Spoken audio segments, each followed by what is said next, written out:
Dear colleagues, dear audience, my name is Adrienn Kovács, and I'm going to present my progress on the topic of ketosis-prone type 2 diabetes. This type of diabetes is characterized by unprovoked ketosis onset with preserved insulin secretion and with the lack of diabetes-related autoantibodies. During the acute ketosis phase of this form of diabetes, the patients must be treated with insulin. However, in the long term, a significant proportion of them do not require multiplied daily injections. So my vision is that unnecessary insulin administration should be decreased, and this leads to my mission, which is to increase awareness about this type of diabetes.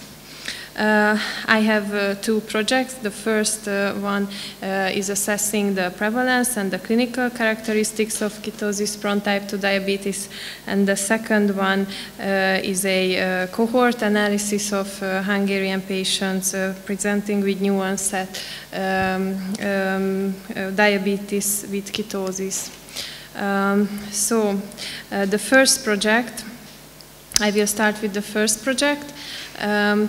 So the major diagnostic challenge is when we treat an adult patient with new-onset diabetes with ketosis, whether it is caused by type 1 or ketosis-prone type 2 diabetes. I already mentioned the definition of this type of diabetes. Actually, it was categorized as a unique type of diabetes as recently as 2019 by the WHO. We also know from the literature that about 75% of the patients do not require insulin in the long term. Since this is a new entity with uncharacterized prevalence and clinical characteristics, our aim was to assess the prevalence and the clinical course, because as I mentioned, the proper classification will facilitate the proper treatment of these patients. Here you can see the methodology. We use the COCOPOP and the PECO frameworks. And here is the PRISMA flow diagram up to 17,000 articles. In the end, we could analyze 11 studies. From this slide, you can see the significant results. The first one shows the prevalence of ketosis-prone type 2 diabetes among patients with diabetic ketoacidosis. And we found that around 1/3 of the patients had this form of diabetes. Here you can see the age difference between ketosis-prone type 2 diabetes and type 1 diabetes patients. We show that patients with ketosis-prone type 2 diabetes were significantly older. We also found that the BMI in this group was higher. So in conclusion, we can state that ketosis-prone type 2 diabetes accounts for a significant proportion of diabetic ketoacidosis at diabetes onset in adult patients. And we also found that these patients are older and have a higher BMI compared to type 1 diabetes. The strength of this study is that this is the first one to give quantitative results on the prevalence and the clinical course. However, we had high heterogeneity and low number of patients in each study. These studies were observational studies. So our implication for practice is that beside the clinical features like ketosis, also C-peptide, which is marker of the insulin secretion, and diabetes-related autoantibodies should be measured in every new-onset ketosis-prone cases. We also need long-term follow-up studies to better characterize the clinical course of this form of diabetes.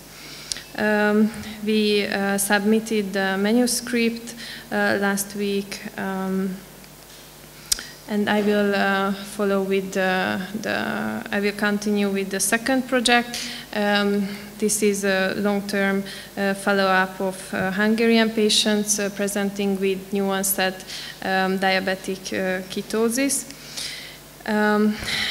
From the literature, we know that this form of diabetes usually affects patients of non-Caucasian ancestry, and our center will be the first to present data on ketosis-prone type 2 diabetes from a Caucasian Hungarian population. We had two aims. First is to describe the prevalence of ketosis-prone type 2 diabetes in the Hungarian population, and also to compare it to the adult-onset immune-mediated type 1 and to the non-ketotic type 2 diabetes. Here you can see the study design. We had 181 new-onset diabetic ketosis cases, and based on the clinical features, presence of ketosis, autoimmune markers, and beta cell function, we classified the patients into three types. Now we are working on a decision tree model, which will help clinicians better categorize the ketosis onset cases. All in all, this is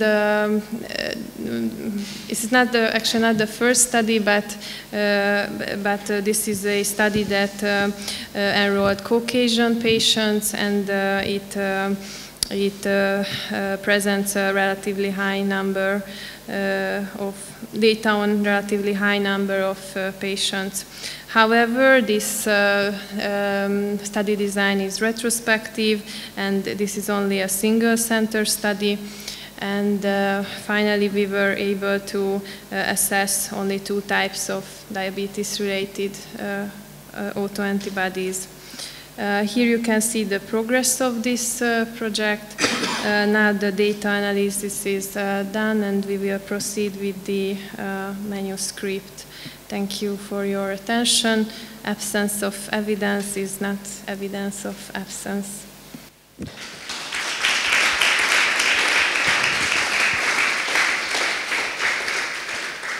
Since you mentioned that it is a relatively new classification, this ketosis-prone diabetes, I was wondering what happened to the patients that were not identified as ketosis-prone, but were treated first, of course, with insulin, and then was it then continued, and then what happened if they had their own insulin secretion as well, but they also got insulin? So what can happen with the patient in this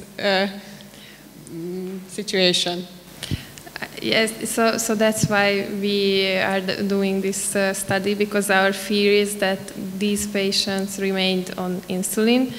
Of course, the need of insulin varies over the time, and I hope they were checked and the doses were adjusted, but the problem is that they can stay on insulin in the long term. And that's why we want to call attention on this new entity, because there are many newer agents, oral and injectable ones as well, but they will provide better quality and control of diabetes to these patients.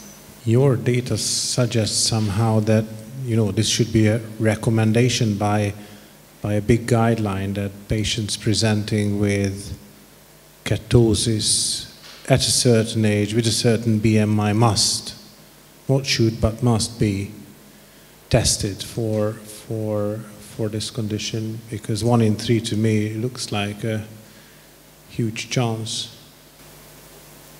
Yes, unfortunately we only had 11 articles, which is not a high number, not a strong evidence, but it should raise the awareness. Yes, exactly. Listening to you, it has got very, very important implication in terms of long-term treatment of these patients.